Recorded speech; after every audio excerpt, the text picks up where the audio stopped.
Good evening and welcome to the Kim B. Davis Show. I'm your host, Kim B. Davis, and this evening we have one of our favorite guests. We have Dr. Angela Celeste May. We know her as our forensically, clinically, and organizationally trained psychologist, but she is also the president and co-founder of A.M.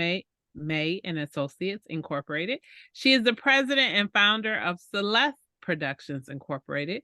She is the past president of the Michigan Psychological Association Foundation Board. She is also a member of the Metro Detroit Association of Black Psychologists. If that wasn't enough, she's also an author, musician, and trustee of the Michigan Health Council. And this evening, she is here tonight to talk about chaos, the war in Gaza. Good evening, Dr. Angie. Welcome to the show. How are you? Good evening, Kim. I'm doing fantastically well. Thank you. Good. All right, let's get right to it. So we have this terrible situation that's happening. I don't know about you, but it feels like this war sort of has become the excuse for a lot of different things.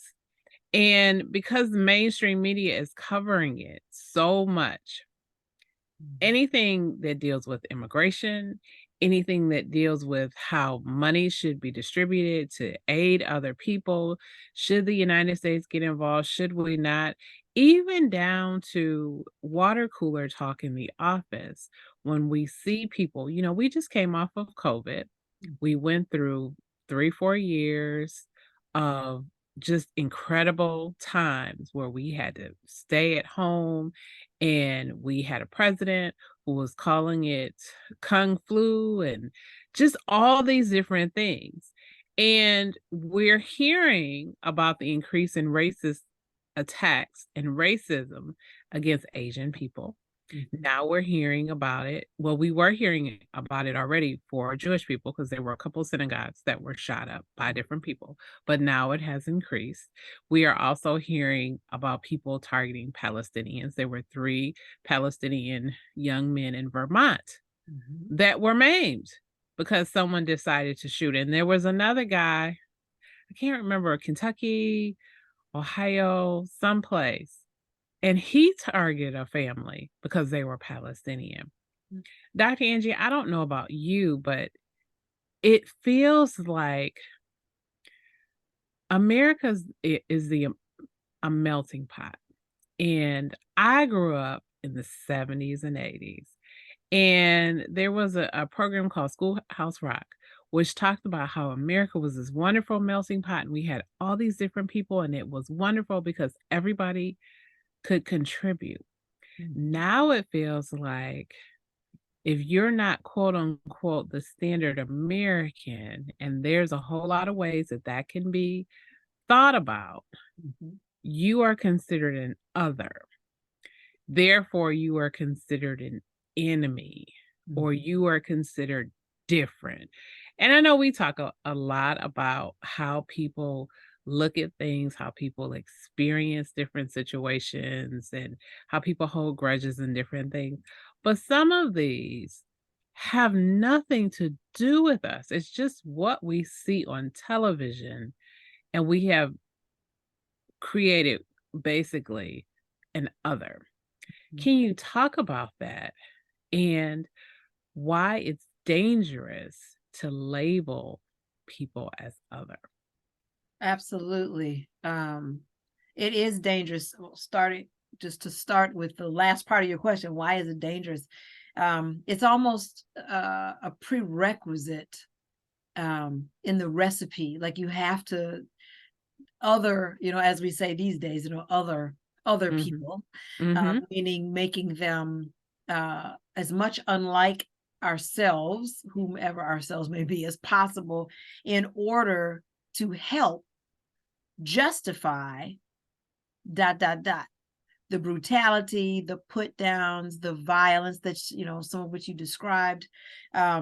It's just like that's just a part of the process to lay the groundwork to make it okay for whatever negativity comes after that. And that's a very old It's an old thing. It's old in our American history, unfortunately, but it's Mhm. also old in human history.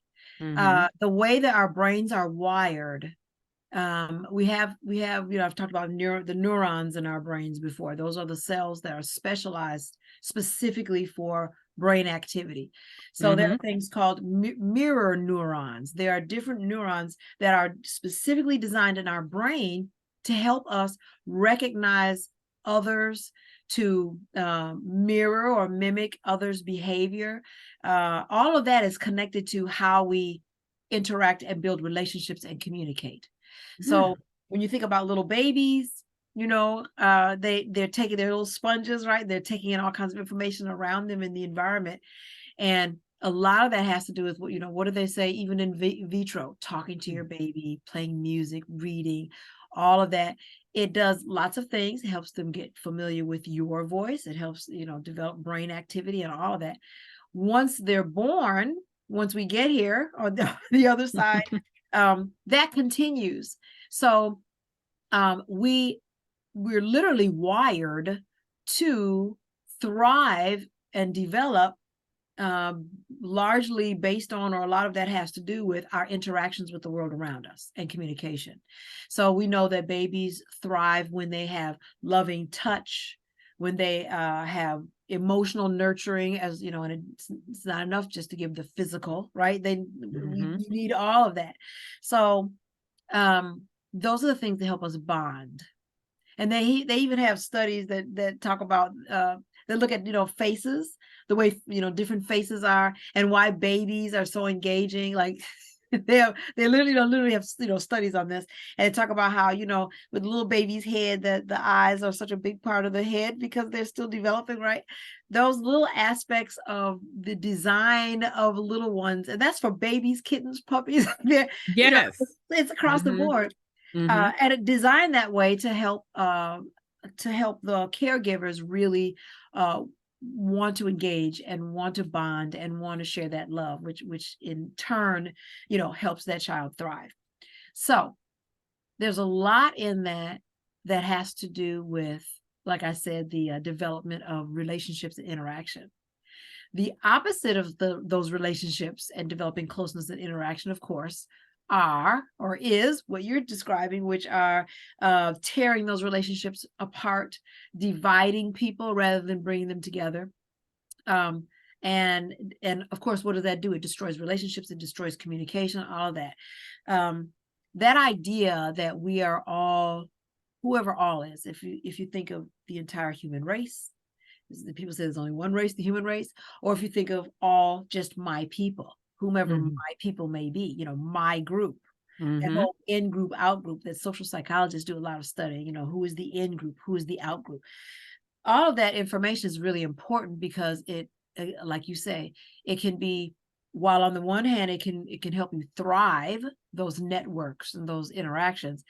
On the flip side, it can be very dangerous because the more that you see people as an out group, and this is very important, out group, number one, and you interpret out or other as a negative, those two things, then the more likely it is that you will become comfortable over time with treating them in a negative way, with seeing them as a threat, and that's a whole, we'll get into why that's a Mhm. threat at all. But the reason Mhm. I say we need the two ingredients is because we still have choice.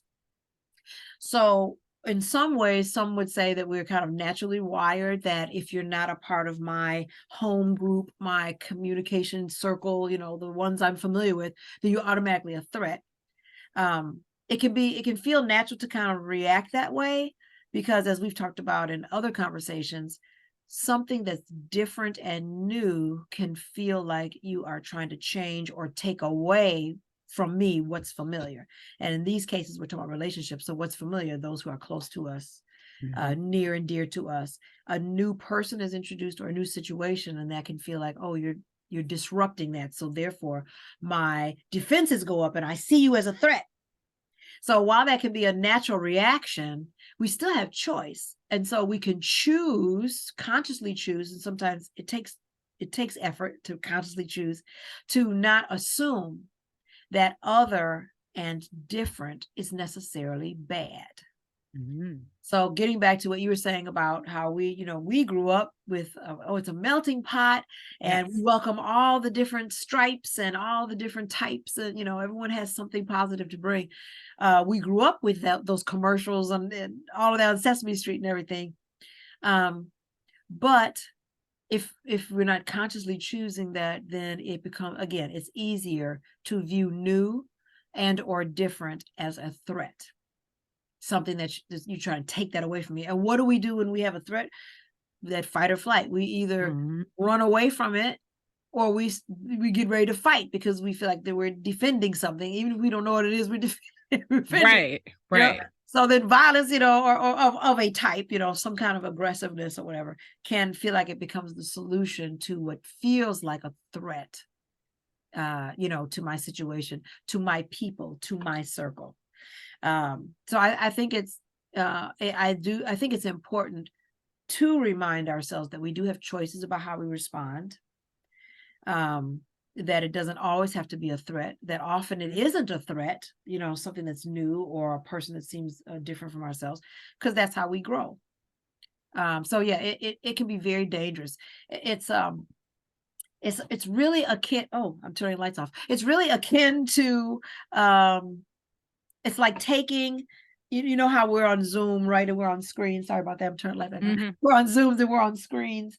And if somebody clicks and turns their video off, right? You don't see them anymore. Right. You can still hear Mhm. them. There was a workshop facilitator, and I remember she was saying that for her, she was a coach actually, and she was saying Mhm. for her, when she does workshops, she actually, they're paying for her wonderful workshop. So she requires people not to go off screen, off the video, Mhm. as we know Mhm. that people were doing like our workspaces. Sorry about that. We get this our That's workspaces okay. and meetings, etc. And I mentioned that because the way she described it, the reason she didn't like it is because she said it's like you put a bag over your head, like you put a paper bag over your head, and therefore it makes, how does that make you feel? Now this is not to say that everyone who is off camera makes everyone feel this way necessarily, but in her, the way she felt about it, pardon me, I'm just at the discotheque. We've got flashing lights. We'll be there in a moment. All right. All right, let's We can carry roll with on. it. Okay. Anyway, what she was saying is that it's like having a bag over here. So therefore, she felt like that it was putting up walls, like a Mhm. certain kind of distance. Mhm. And we know oftentimes people don't mean that at all. They're just not ready to be on camera. We know that.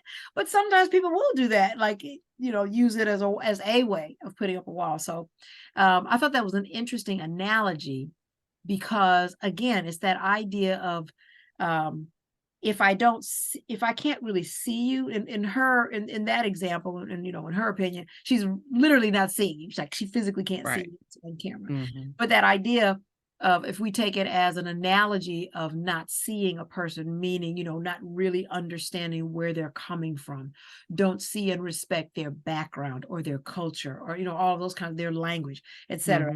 Mhm.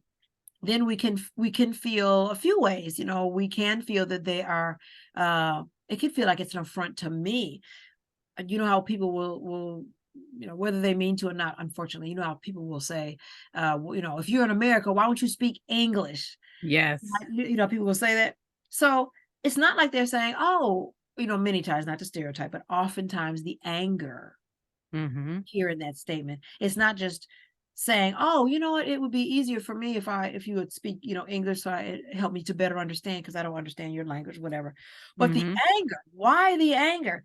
It feels like you're it's like that bag over your head again. Mhm. It's like you're Mhm. trying to people interpret all kinds of ways, and oftentimes not conscious. You're trying to disrespect the quote unquote native language of this country.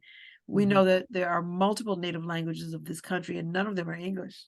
That's correct. No, Very true. Choctaw is not English, and No, not at all. Not not at at all. all. No, exactly. But it's like you're not using my language, so therefore you are disrespecting me. Mhm. And it just goes on and on. The negative ways in which people interpret other or different or not feeling or not feeling seen and heard. That translates for a lot of people into not feeling seen and heard. And you can feel sad about that, but a lot of people feel angry about that. And that contributes to, again, that feeling that I need to fight back. Mm-hmm. That was a long, long answer. No, but you dropped some nuggets in there, Dr. Angie. So not feeling seen, not feeling heard. If we boil this down to office environments, we are still struggling as a nation for people to come back to work. And there are conversations amongst employers and employees. Well, if I can do my job from home, why do I need to come into the office? Mm-hmm. But we know that when people work together, there's a synergy that happens when people are present. You see each other, you greet each other, you hear each other, versus, as you said, and it's a great example, being on Zoom, it is very easy to turn your camera off.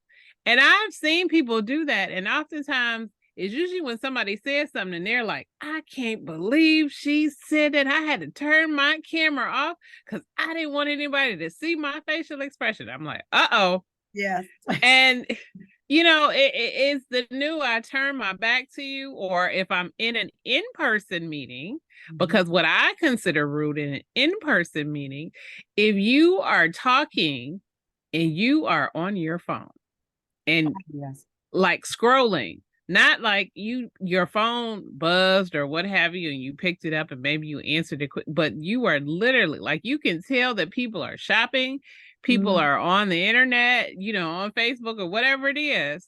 And it is distracting because then you start to feel like, oh, this is me personally. Am I boring? Do I need to stop? I was asked to give a presentation. Maybe I'm doing too much, or maybe I'm not giving enough information. It's a whole host of things that can go into that conversation. But in the office, oftentimes it's like high school. High school, everybody wants to sit together. Yeah. And the cool kids sit together. The nerdy kids sit together. The kids that are sort of weird and quiet, they all sit together, or maybe they sit apart. Kids that are musically inclined, like the kids in the band, they sit together. Everybody has a different group that they identify with or associate with. And oftentimes, and I see it in offices where you will oftentimes see one or two people who just don't fit. Not because they're bad, they're quote unquote considered an other. They don't fit what? And there have been occasions where I have been that other, and I'm like, this is not the place for me. Yes. I do not fit here. And it's interesting how people treat you. It's interesting how you don't necessarily get the small talk, or situations will arise. Maybe you have the solution for it or the answer for it. Maybe you don't. Maybe you're the root cause of the issue. Maybe you are the solution. I don't know. I just know that I have watched people turn those situations into, well, they don't fit. And this becomes the issue of firing. Yeah. I'm not talking about firing for performance. I'm talking about firing for not fitting in. And sometimes people overstay at places that they shouldn't just because. But for people that are working in positions, I know my husband, we've talked about this, working in a hospital, he's had people who don't look like him who will get upset. You're going to be my nurse? Yes, I'm going to take care of you. They don't have anybody else? No, sir. You are in a hospital with a whole floor of Black people. That's all we have. Well, they come up with all kinds of excuses as to why they don't want Black people touching them. And so then it becomes an issue of other, again, where you are treated when you have the credentials and the training, you are not in somebody's backyard on a cot, talking about this is a hospital. No, you are in a professional hospital setting. And I hear this more often than not. I have a girlfriend who's a teacher who we were talking about her students. And she said the one student that does not speak English is the one that's the best, highest performing student in the class. And I thought, wow, that is interesting. But again, this is a child that is considered other because, she doesn't really speak English. And so people treat her differently.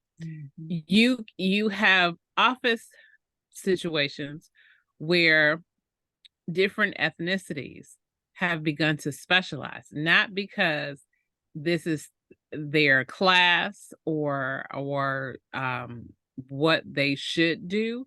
It just so happens that you may come to a certain office building and there may be more Indian people in this particular field, or there may be more Chinese, Japanese, or Korean, or what have you. If you are a person who walks into a situation and you're like, okay, well, why they have all these such and such is in here and this and that, and you feel like they're the other when actually it's the reverse because you're in the minority, how should people positively work through that situation? I know I just gave you a lot. That's okay. So when you say people, because from with all that you were saying, there are these two basic camps, Yes. kind of like the in group and the out group. Mhm. When you said how should people, are you asking like on either side or? Sometimes people are asked to choose sides. Sometimes people are drawn into situations and they're like, why am I in this situation? I don't have issue with anybody, but I'm being forced to choose and I don't want to. But to Oh, save my job or to make my work life comfortable or make the situation palatable, I am doing what is necessary to survive. that that's an interesting question. And I want to ask you one other question just for my own clarity. Sure. From what what the environmental situation, of course, that you're describing. Um, Tell me if I'm wrong. I'm assuming that when you say forced to choose, you know how there's that covert as opposed to overt signals and signs and ways of that higher ups and folks have of letting you know Mm, that you need to choose. So yes. my question for the scenario, what you're describing is, are you referring to when you say forced to choose, you don't actually mean like your boss actually said you need to choose, or do you mean it's more of a social construct? I'm assuming. Social construct within the Um, office. okay, that's making sure. And actually, when you were describing high school, and Mhm. I was thinking about high school, when I went through and everything, and it's every generation. All of those groups that you mentioned, doesn't matter the generation. We always have those similar groups, right? But I remember also, and I know kids like this. There's always also that one or two. It seems like there's that small little handful of kids that are really adept, really good at getting along with like everybody. They seem so comfortable in their skin. I mean, there are some. I mean, I remember, like I said, going through high school, and I can remember like a couple of them like that. They were so comfortable in their skin that they weren't intimidated by, the popular kids, and they could interact with them, and they were perfectly comfortable interacting with the nerdy ones. They were just. And what I noticed about kids like that, they're these rare gems, right? Because that's a lot of maturity at a Mhm. young age. They often seem to really, because I remember even being in high school thinking that they're really like I said, comfortable in their own skin. Like they don't seem to have that phase where they think they have to fit in. Right. And we know it's a natural phase for kids, so that's a part of it. But as you say, the high school analogy is an analogy and an Mhm. analogous to grown folks in the Yes. office. So Yes. having said that, from those handful, I think it really behooves us all to work on developing those skills. That it starts with ourselves, how we view and define ourselves. Uh, Mhm. that the more secure you are, and because I know folks like this too, they're this way in their work situations. Richard, my husband, is very much like this. Mm-hmm. He tends to be the one that will reach out to the person who is not being paid attention to, or that kind of thing, and just can equally get along with and have conversations with, like everyone. That's how he has always been. But I think we all could work on developing those skills for a few reasons. Number one, it takes some degree of comfort and in one's own skin, and that what I mean is self-esteem. Mm-hmm.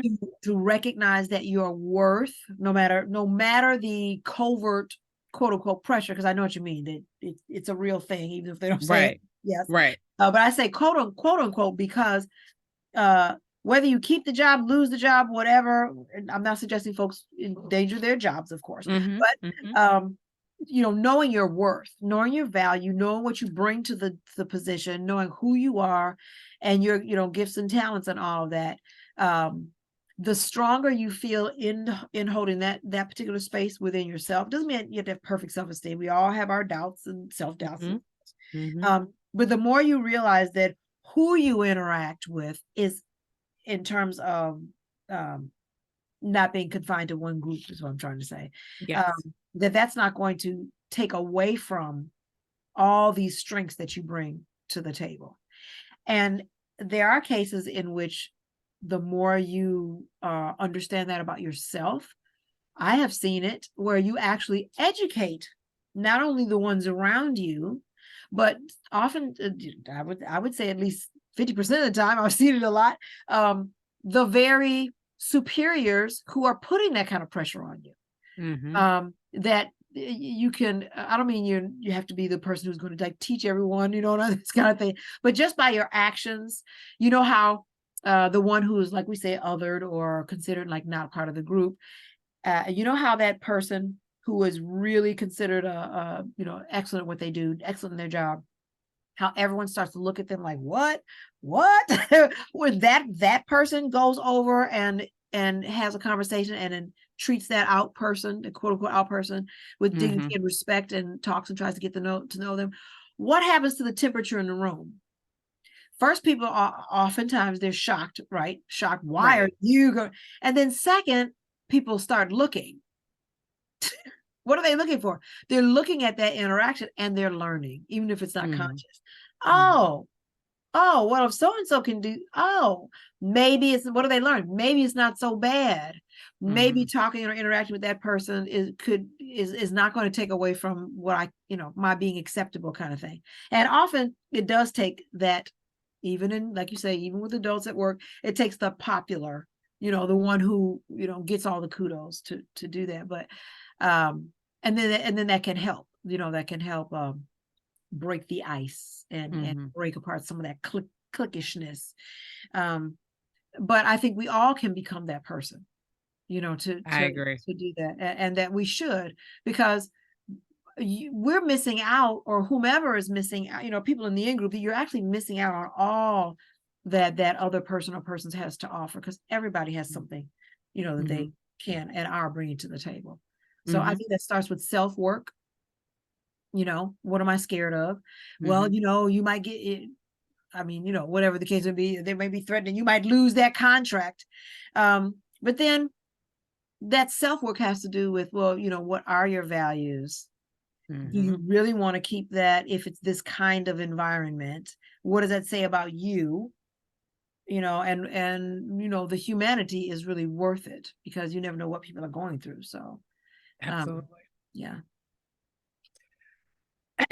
So, piggybacking on those statements, President Biden has shown excellent leadership in handling this crisis. I agree. And I know a lot of people will say, Kimberly, what have you been watching? Because this, and I'm like, but this isn't our war.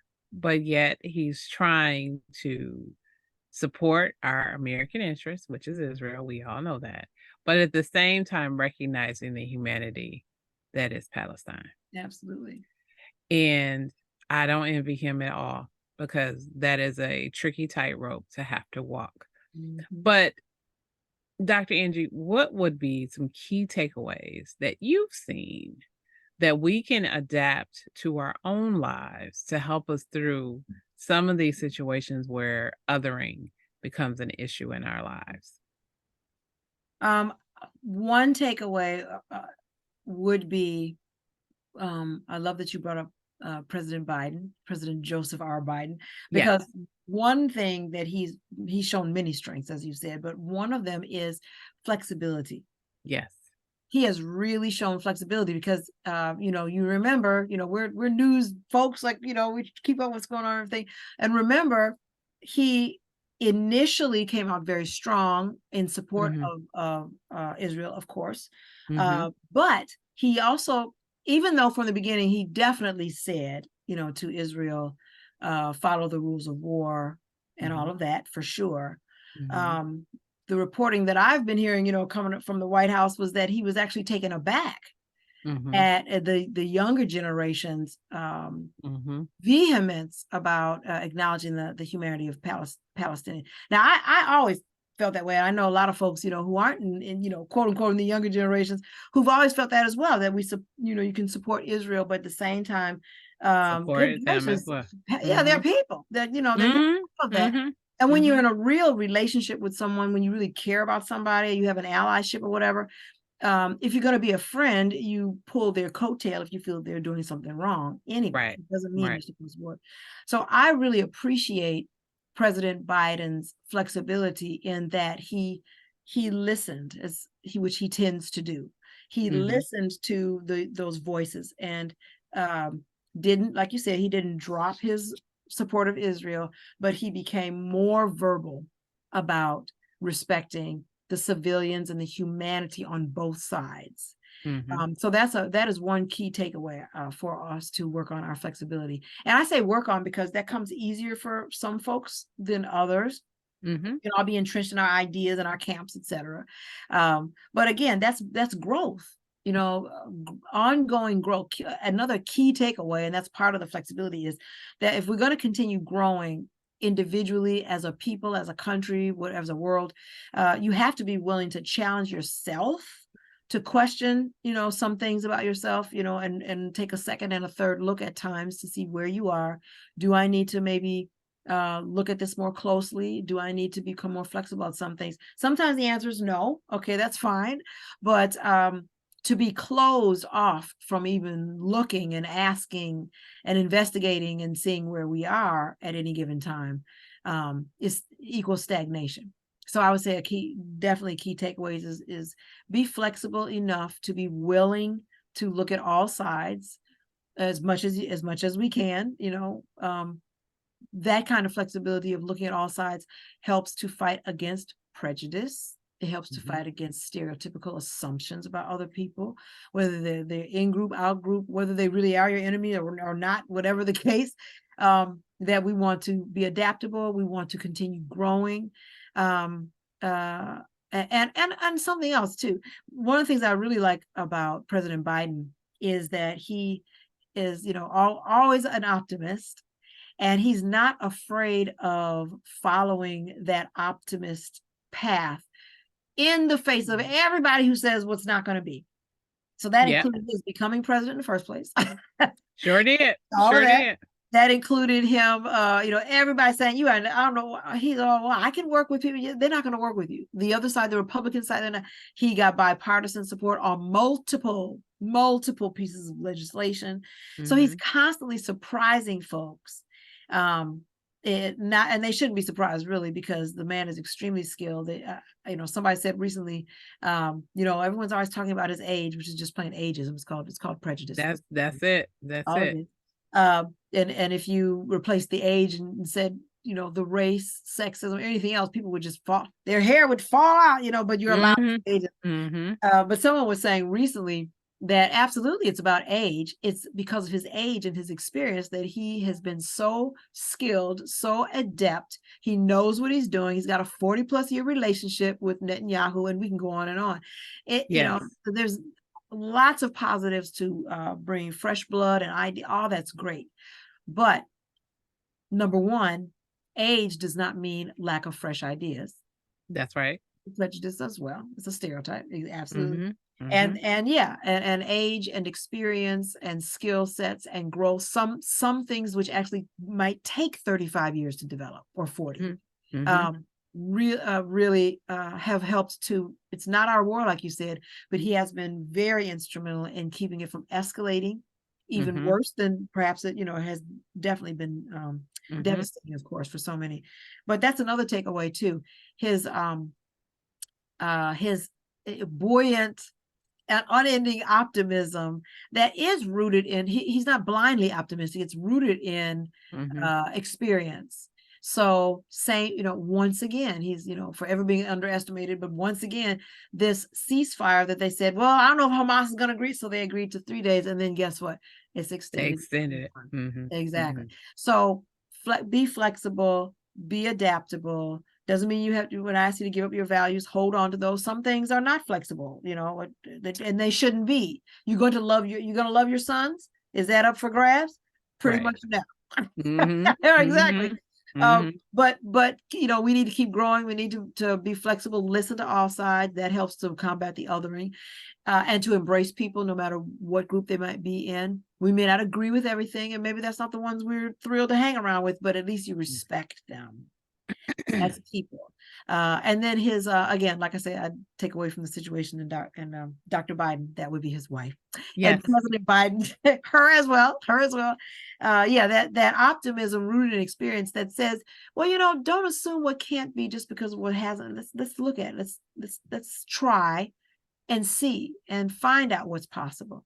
I think all of Mhm. those are really key takeaways for us to keep going forward, not get stuck, and learn to embrace more people to the betterment of all of us, I would say. That was amazing, Dr. Angie. This is why we love having you on our show. That is a perfect way to cap the end of this interview. But before we get out of here, tell us where we can find you. Tell us all the things that you have going on, and tell Okay. us about your book and your music. Well, thank you for asking. I will start with, as I'm looking at a couple of things, I will start with what's coming up. Well, I know it's going to be posted in another day or two, Yes. but Noel night is Saturday. Yes. You're in December Detroit, 2nd. Yes. December 2nd. Yes. Mhm. So here in Detroit, at Noel night, I play violin and viola recreationally with the Violin Divas, which is led by my sister Michelle May. And so every year it's been about 10 years now that we have performed at Noel night. So we'll be performing at the Historic Museum in Detroit, Midtown Detroit Mhm. Cultural Center. Mhm. We'll be performing from 7 p.m. to 7:45 p.m. And so if you're not familiar, Noel Night is an annual event in Detroit. It's wonderful, family friendly. Come out, lots of entertainment and culture, very rich cultural experiences and fun. So that's what's coming up right away, musically. Also, I was looking at the date in January, and I think it's January 29th. I will be at the Music Hall, and I am performing myself and my brother on drums and my husband singing. My sister's got the whole family. It just turned out that way. We were all asked. We were all booked. We were asked to do this, but it's going to be very, very interesting. I think I'd mentioned it to you before. We didn't have a confirmed date, so it Mhm. is on. It is in January. Oh gosh, towards the end of January. Music Hall in Okay. Detroit, and it's going to be like different snippets of no, full songs, but it weaves together this. It's based on the true story of Black expatriate Americans in during World War II, and it is I'm sorry, in World War One. That's what it's about. So it'll be interesting. Okay. I have the information here. Sorry about that. So yes, it is taking place on Friday, January 26th, from 6:30 to 8 p.m. and that is at the Music Hall. So look for more information about that. Amazing. Excited. I'm coming. I'm coming to see. Wonderful. My book, I've got paper and bookmarks in it, but my book, Freedom: What is the Experience of Living Without Negative Self-Imposed Limitations? And that is available on barnesandnoble.com, Amazon. It's in an ebook form as well as softcover, hardcover, and basically it is just what it says. I interviewed a small group of people from very different backgrounds, a broad range of ages, and they all talked about, I asked them questions about how they found themselves from being stuck to getting unstuck and free of whatever it may have been, in terms of work life, self-esteem issues, personal life, etc. And there were some common themes, 7 key common themes that came out of that have been very useful and helpful for people who have read it. So I encourage you to check that out. A.M. May and Associates Incorporated. That's the company that I have with my sister, Michelle May. We do counseling, consulting, and coaching. And so you can go to our website, amassociates.com. You can find us on Facebook and on Instagram as well to keep up with what's happening. My sister's about to announce something very exciting that she's got coming up. So you'll have to wait. She's going to be announcing that next week or sometime. So she's working on a wonderful project that involves, because we do creative coaching as well as creative coaching, personal and professional coaching. I do doctoral coaching as well. So in the creative coaching realm, she's got something exciting that she's getting ready to announce. So I won't pre-announce it here. I'd encourage you all to go to AMA, Facebook, Instagram, etc. Gosh, what else? I will be not doing it yet, but I will be starting my my Black men's stress management workshops again, and that'll be in 2024. That'll be next year. So yeah, lots of stuff going on, always stuff going on. And there'll be more. Your music work. Well, yeah, I said Violin Divas and music, where they can find me. Yes. Thank you. You're welcome. I appreciate it. ReverbNation.com/Angela Celeste May. Also, you can find me on Facebook and Instagram and YouTube as well. All of those. And then there's Angela Celeste May for Facebook. And then there's Dr. Angela Celeste May, and that's my music space as well. So yes. LinkedIn. I'm also on LinkedIn as well. So yes, I'm out there doing it. Excellent. Thank you, Dr. Angie. We look forward to seeing you at Noel Night. We look forward to seeing you at your performance in January and next month when you come back with another exciting topic. Thank you so much. Thank you guys for tuning into the Kim B. Davis Show. You know, you can find me everywhere on social media, Facebook, Instagram, TikTok, Snapchat, LinkedIn. I feel like I'm missing, and Twitter or X, whatever it's called, and Threads. I'm on all your social media platforms as Kimberly Batchelor Davis. You can see this show at youtube.com/Kimberly Batchelor Davis. You can hear this show at Apple, Spotify, Stitcher, Google, and Wisdom. You can learn more about me as an author at kimbdavis.com. Thank you again for tuning in. I hope you'll join us on our next episode. And as always, remember, be magnificent.